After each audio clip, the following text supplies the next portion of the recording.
지금부터 제59차 최고위원회를 시작하겠습니다. 중학교 대표님께서 개의선언을 해주시겠습니다. 제59차 최고위원회 회의를 개최합니다.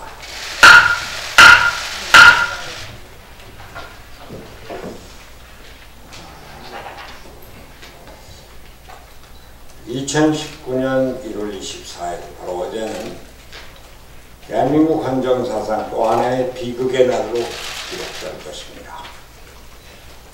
과거와 현재의 제왕적 대통령제가 초래한 참담한 질투입니다. 전 정권의 3부 요인 중 행정부와 사법부의 수장이 동시에 수감되는 초유의 사태가 벌어졌습니다. 대단히 안타까운 일입니다.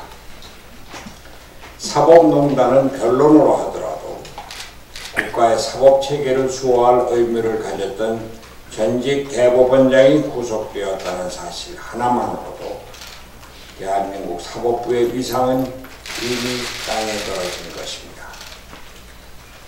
법치주의의 근간이 흔들리고 헌법의 골간인 삼권 분립 체제가 무너지고 있는 것입니다. 사법체계는 사회를 유지하는 최후의 보루인데 이제 대한민국 국민은 무엇을 믿고 생활을 영위할 수 있겠습니까? 국회 청문회로 거치지 않은 조혜주 중앙선관위원을 문재인 대통령이 강행 임명한 일 또한 제왕적 대통령의 폐해 사례입니다. 중앙선관위는 특별히 헌법에 독립적으로 규정된 하위계 헌법기관입니다. 정치적 중립성이 생명인 조직의 특정 정당에서 대통령 선거에 참모로 뛴 사람을 상임위원으로 임명하는 것은 헌법 정식으로 위배하는 처사입니다. 대통령의 국회 무시를 그대로 보여준 사례입니다. 사법부의 권위 실추와 대통령의 국회 무시, 이는 제왕적 대통령제의 폐해가 그대로 나타난 일입니다. 두 건 모두 법 조문상으로는 위법이 아닐지 모르지만 민주주의의 헌법 체계를 훼손하는 중대한 사건입니다. 오만과 독선의 제왕적 대통령제의 악순환의 고리를 끊고 미래로 나아가야 합니다. 비극의 역사를 끝낼 정치개혁이 절실합니다. 대통령이 국회의 권위를 인정하고 국회와 협의를 통해서 국정을 운영하는 합의제 민주주의가 그 대답입니다. 연동형 비례대표제는 이를 위한 첫걸음입니다. 거대 양당이 민주주의를 위한 대의에 참여해 주기를 좁게 촉구합니다. 어제 청주를 마지막으로 설 전 선거제도 개혁을 위한 푸드트럭 캠페인은 마쳤습니다만 설 후에도 전국을 돌면서 국민을 대상으로 호소하는 일은 계속될 것입니다. 국민 여러분의 많은 참여를 바랍니다.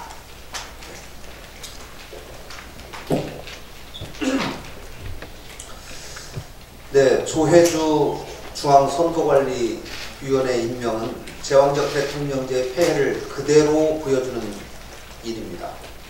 문재인 정부 역시 잘못된 시스템 하에서 독선의 벽을 넘지 못하는 모습입니다. 박근혜 대통령 탄핵 이후 정치권을 포함한 각계에서는 국가 시스템의 문제를 지적했지만 당시 민주당과 문재인 대통령은 사람이 문제다. 자신들이 정권을 잡으면 다를 것이라는 자신감으로 가득 찼었습니다. 하지만 결과가 어떻습니까? 이번 조혜주 위원회 임명 강행은 문재인 정부가 보여준 국회 인사청문 대상자에 대한 임명 강행 11호입니다. 인사청문 경과보고서 채택 없이 임명장 받은 장관급 인사 8호입니다. 특히 이번은 국회 인사청문회를 아예 거치지도 않은 첫 번째 인사라는 불명예까지 더해졌습니다. 중앙선관위원은 헌법에 분명히 정치적 중립성을 생명으로 하도록 명시되어 있습니다. 설사 본인이 과거 행적에 대해서 문제가 될 것이라는 점을 생각하지 못했었고 청와대도 사전에 확인을 못했다 하더라도 야당이 이 점을 지적해서 뒤늦게라도 알았더라면 이를 인정하고 후보자를 다시 물색했어야지 마땅합니다. 공공기관 낙하산 인사까지 포함해서 생각한다면 민주당과 문재인 정부가 적폐 정권이라고 몰아세우던 박근혜 정부 수준을 이미 넘어섰습니다. 문재인 정부의 인사 검증은 완벽하게 실패했습니다. 문재인 정부의 청와대 민정수석실은 특별감찰관 사퇴 등의 문제까지 이어지면서 무능과 무책임의 대명사가 되어버렸습니다. 바른미래당은 이 모든 사태를 초래한 조국 민정수석의 사퇴를 강력하게 요구합니다. 조 수석은 더 이상 문재인 정부와 국민들에게 폐를 끼치지 말고 스스로 사퇴하는 것이 맞습니다. 또 조혜주 선관위원의 선임으로 인해서 국회와의 상생과 협치를 내던지려는 대통령과 청와대에 대해서 강력하게 규탄합니다. 바른미래당은 인사검증자와 이에 연루된 사람들의 책임을 묻는 공식적인 절차에 들어갈 것입니다.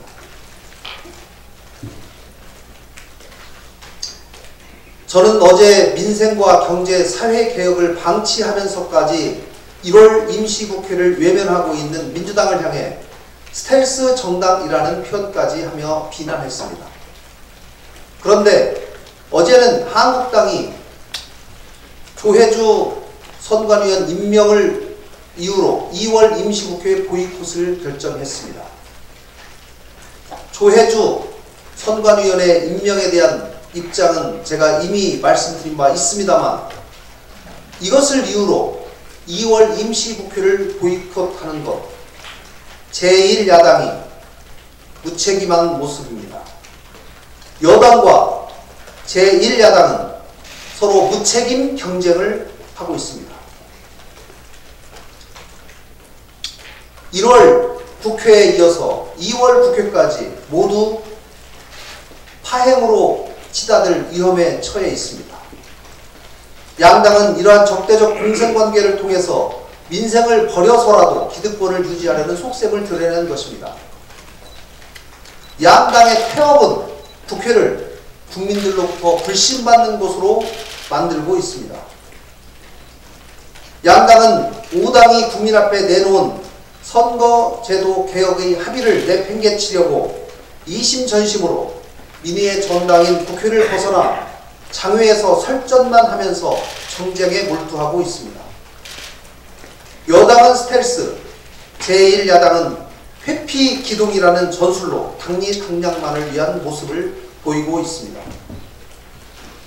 양당은 지금 즉시 국회로 돌아오십시오. 정당과 국회의원은 싸워도 국회에서 싸워야 합니다. 국회를 정상화시키고 국회에서 모든 현안을 치열하게 논의하고 싸워야 합니다. 경제와 민생이 시급합니다. 지금 즉시 1월 임시국회에 참여할 것을 양당에 다시 한번 촉구합니다. 이상입니다. 네, 저도 두 가지 말씀드리겠습니다. 먼저 민주당에게 한 말씀 드리겠습니다. 대북 관계를 그토록 중시하던 민주당이 미국, 일본 관계는 왜 그렇게 경직하는지 모르겠습니다.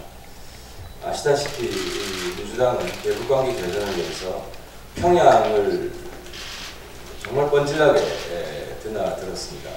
그런데 현재 미국, 일본과의 관계가 벼랑 끝에 있습니다. 이런 상태인데도 전혀 의원 외교에 대해서 한마디도 하지 않고 멀끔멀끔 쳐다만 보고 있습니다. 먼저 일본과의 관계 굉장히 심각합니다. 해상 초계기가 또 도발을 했고 대조영함 60m까지 내려와 위협 대응을 했습니다. 이는 전적으로 일본의 도발이면 책임입니다. 정부와 국방부는 이에 대해 엄중 항의해야 하고 국회도 정부와 국방부에 힘을 실어줘야 합니다. 하지만 이건 정치적으로 풀어야 될 성격도 있기 때문에 우리 국회도 힘을 보태야 됩니다. 일본 의원들을 향해 외교전을 펼쳐야 합니다. 일본 우익 세력의 공작에 넘어가지 않기 위해서 이에 반대하는 일본 의회의 우군을 확보해서 해결 방안을 모색해야 합니다. 또 미국과의 관계도 그렇습니다. 지금 방위비 분담금 협상이 난항을 겪고 있고 주한미군 철수론까지 나오고 있습니다. 트럼프 대통령 스타일로 봐서는 실제로 주한미군의 감축이 있을 수도 있다는 아주 강력한 진단이 나오고 있는 것입니다. 이런 상황에서 우리 국회도 대미 의원 외교에 힘을 보태야 할 때입니다. 국회 외교는 민주당의 앞장을 서야 됩니다. 미국, 일본에 즉각 국회 대표단을 파견해야 됩니다. 제발 민주당은 평양에만 관심을 가지지 말고 워싱턴과 도쿄에도 신경 좀 쓰시기 바랍니다. 바른미래당도 힘을 보태겠습니다. 경제망친 문재인 대통령 이제 국민 노후 자금까지 탐내려고 합니다. 국민연금 투자에 경제에 무능한 문 대통령이 개입해서는 안 됩니다. 문 대통령의 국민연금 스튜어드십 코드 적극 행사에 대한 비판이 거세자 청와대가 대기업 대주주의 중대한 탈법에만 행사하게 될 것이라는 변명을 내놨습니다. 옹색하기 짝이 없습니다. 대기업 대주주의 중대한 탈법이 있으면 법률로 처벌을 하든 행정적으로 규제를 하면 됩니다. 왜 국민연금 가지고 대통령이 불장난을 합니까? 국민연금은 문재인 대통령 호주머니 돈이 아닙니다. 노후를 위해 국민들이 잘 불려달라고 잠시 맡겨둔 돈입니다. 수익률과 안정성이 최우선입니다. 국민연금 수탁자 책임 전문위원회가 대한항공 한진칼에 대한 주주권 행사를 반대한 것도 수익성에 문제가 있다고 판단했기 때문입니다. 옳은 판단입니다. 문 대통령이 국민연금 문제 개입하는 순간 국민 노후가 망가지는 건 순식간입니다. 뭐든지 처음이 어렵지 전례가 만들어지면 두 번, 세 번은 쉽습니다. 이미 소득 주도 성장으로 경제가 절단이 났습니다. 국민연금 주도 성장까지 한 번 더 했다가는 정말 우리나라 경제 과거 IMF 위기 때로까지 추락하게 될 것입니다. 대통령이 국민연금에 더 이상 개입하지 않겠다고 국민에게 약속하시기 바랍니다.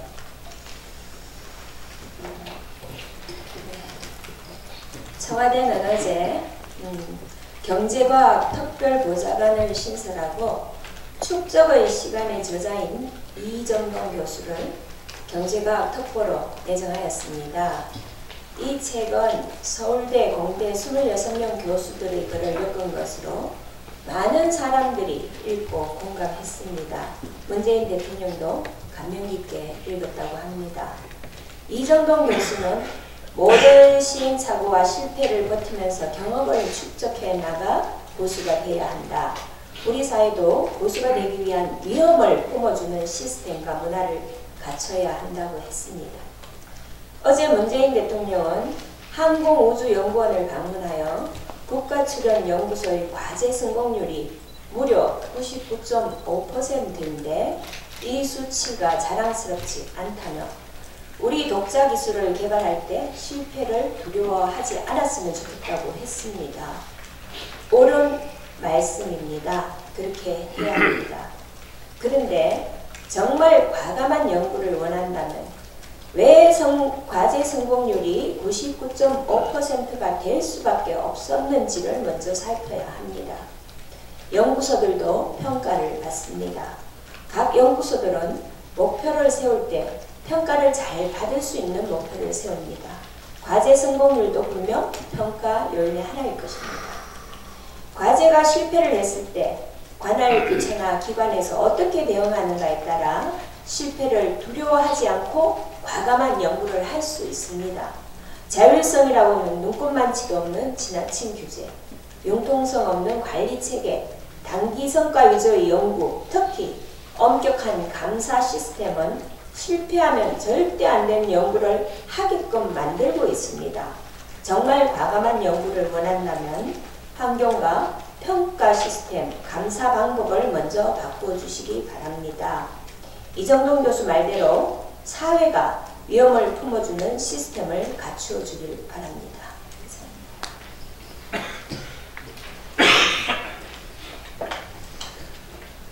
조명래 환경부 장관이 최근 기자간담회에서 미세먼지 정책에 대한 국민 체감이 부족하다면서 환경부 내 미세먼지 담당 국장에게 자리를 걸라고 공개적으로 지시했습니다. 대통령과 서울시장이 중국의 저자세로 나가는 상황 중에서 이제 환경부 미세먼지 담당 국장이 중국을 상대로 외교전을 펼치라는 겁니까?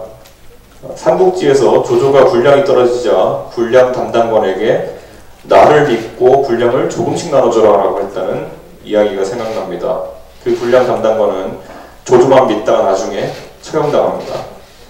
원래 윗직급에 있는 사람이 먼저 직을 걸고 문제를 해결하겠다는 의지를 밝힐 때 공직사회의 기강이 잡힙니다. 본인은 본인 발언으로 취임 2달밖에 되지 않아 개각 대상이 될까 조마조마했다면서 보신적인 자세로 나오는 상황 속에서 담당 실무자들에게 모든 책임을 씌우는 발언은 적절하지 못합니다. 조명래 환경부 장관이 미세먼지 비상 저감 조치로 4.7% 정도의 저감 효과가 있었다라고 이야기하는 것처럼 국내 요인에 대한 노력은 한계가 있습니다. 환경부의 주장대로 건물에 미세먼지 흡착 페인트를 칠하고 건물이 집진기 역할을 하게 한다는 것도 검증 안 된 기술들의 말잔치입니다. 지금은 환경부 장관이 직을 걸고 대통령께 미세먼지 해결을 위한 국제사회의 압박을 주도해달라고 해야 합니다. 과거 유럽에서는 산성비 문제로 각국 간의 첨예한 이해관계가 대립한 속에서 독일의 과도한 석탄 사용으로 스칸디나비아의 국가들이 피해를 입자 외교적 노력으로 독일은 석탄 사용을 저감하기 위한 노력을 시작하고 더불어 지금 널리 알려진 독일의 친환경 에너지로의 전환이 시작됩니다. 그러면 그 과정 속에서 CLRTAP라는 월경성 대기오염 물질에 관한 유럽 협약을 만들어냈습니다. 우리나라 미세먼지의 주 원인은 중국발입니다. 그런데 정부에서도 가장 힘이 약한 부처 중 하나인 환경부, 그 안에서도 장관도 책임지지 않고 실무국장의 직을 걸라고 하는 이 상황이 과연 대한민국 정부가 미세먼지 문제의 실질적인 해결을 목표로 하고 있는지 의심하게 합니다. 일본의 부당한 군사적 도발에 맞서는 만큼만 중국의 미세먼지 관련 도발에 적극 대응해 주십시오.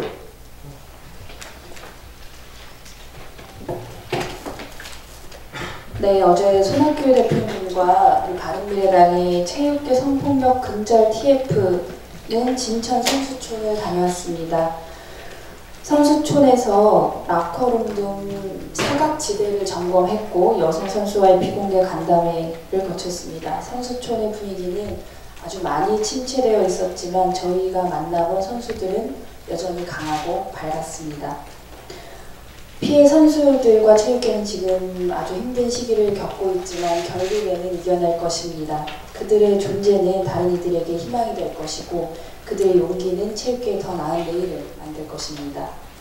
그들의 땀과 눈물, 고통과 용기로 말미암아 우리 체육계는 고질적인 병폐와 악습을 끊어내고 건강하고 정의로운 체육계로의 새로운 출발선에 서게 될 것입니다. 어제 만났던 선수들은 이렇게 이야기를 합니다. 금메달을 위해서 몽둥이가 약인 시대는 이미 지났다. 지극히 상식적인 말입니다. 더 이상 성적을 위해서 지나친 폭력과 위력을 앞세우는 폭언, 또 반인격적인 성폭력으로 신성한 체육계에 가해자와 피해자가 존재해서는 안 될 것입니다. 저희 바른미래당은 수차례의 TF 회의와 또 어제 진천 선수촌에서 선수들과의 의견을 담아서 3가지의 법안을 오늘 발의할 예정입니다. 9시 45분에 정문관에서 많은 관심을 부탁드립니다. 선수들이 언론에게 각별하게 부탁해온 이야기가 있습니다.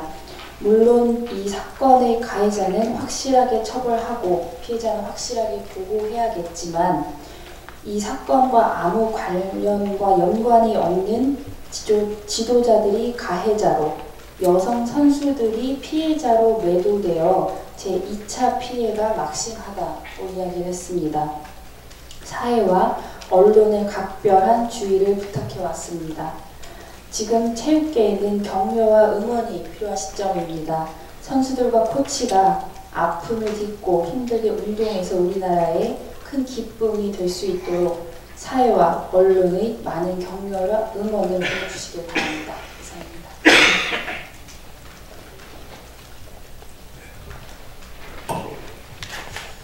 예, 최의원입니다. 바른미래당은 손혜원 의원 사태를 계기로 이해충돌 방지 법안 처리를 2월 임시국회 최우선 중점 과제로 정하였습니다. 권은희 의원이 지난해 4월 사적 이해관계가 있을 때 신고 의무 등을 부여하는 이해충돌 방지 내용을 담은 청탁금지법 개정안을 발의하였고 현재 정무위에 계류 중입니다. 이 법안이 반드시 통과될 수 있도록 하겠습니다. 또한 공직자의 이해충돌을 방지하기 위한 포괄적인 내용을 담은 이해충돌 금지 법안을 제정 법안으로 제가 조만간 발의할 예정입니다. 문재인 대통령의 예비타당성 조사 면제에 대해서 좀 말씀드리겠습니다. 문재인 대통령은 건설 토목 중심의 성장에서 벗어나야 한다는 대선 공약을 한 바가 있습니다. 하지만 이 공약을 뒤집고 지역사업에 대해서 예비타당성 조사를 면제하겠다고 하여 국민 혈세 낭비가 크게 우려되는 상황입니다. 또한 언론과 시민사회는 대통령의 예타 면제안을 두고 내년 총선을 겨냥한 지역 선심 정책이 아니냐는 의심을 하고 있습니다. 우리는 예타를 면제한 4대강 사업, 엉터리 예타로 파산한 의정부 경전철, 연 300억 원 이상의 적자를 내고 있는 용인 경전철의 경험을 잊어서는 안 됩니다. 돈을 펑펑 쓰겠다고 하면 돈을 아끼는 지출 구조조정이라도 제대로 해야 하는데 지난 예결위에서 제가 지적했다시피 2018년 5.4조 원의 감액을 한 265개의 사업 중에서 114개의 사업에서 다시 2019년에 2.4조 원을 증액하는 가짜 정부 지출 구조조정이 있었습니다. 국민의 눈속임을 확인한 바 있었습니다.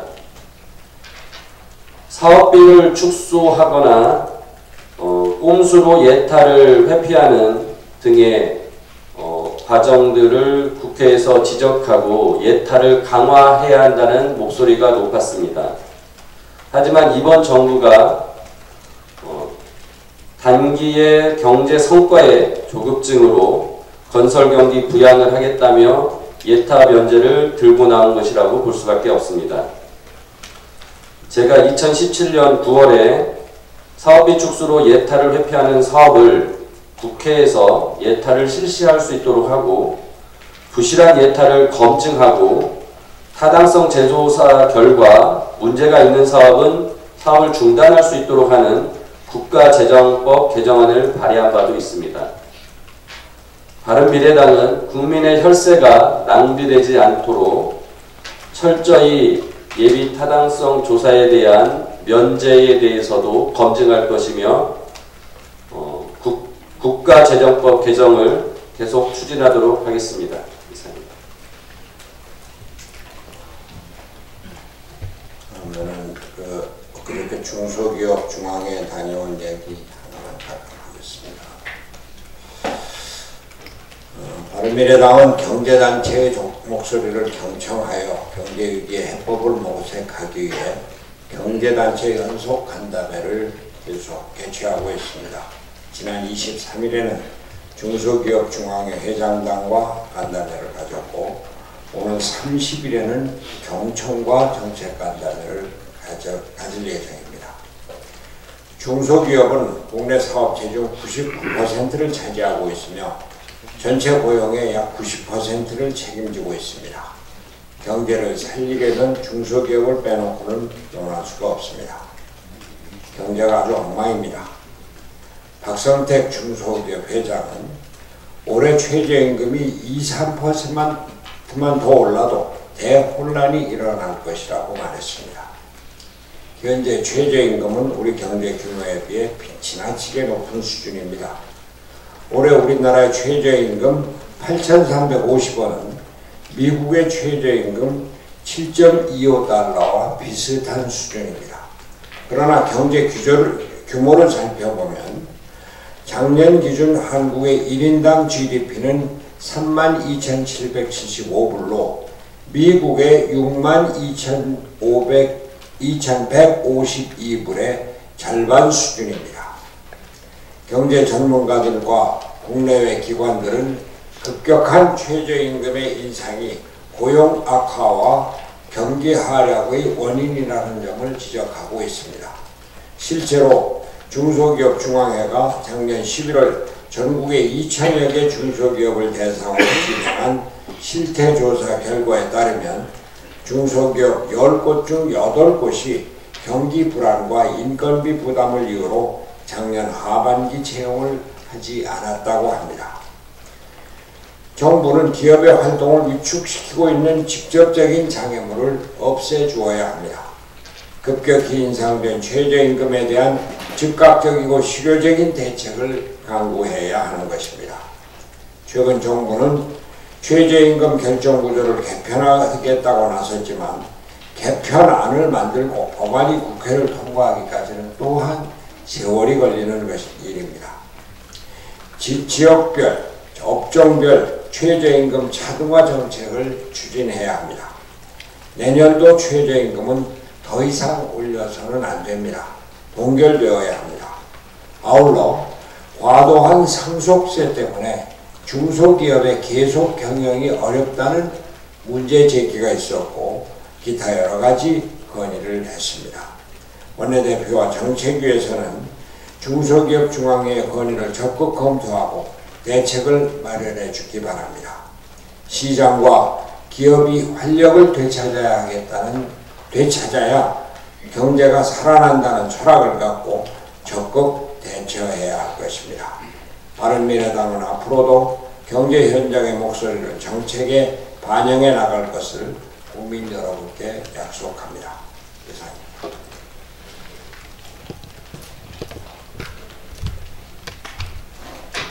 다른 말이? 예, 그럼 지금부터 회의를 비공개로 진행하겠습니다.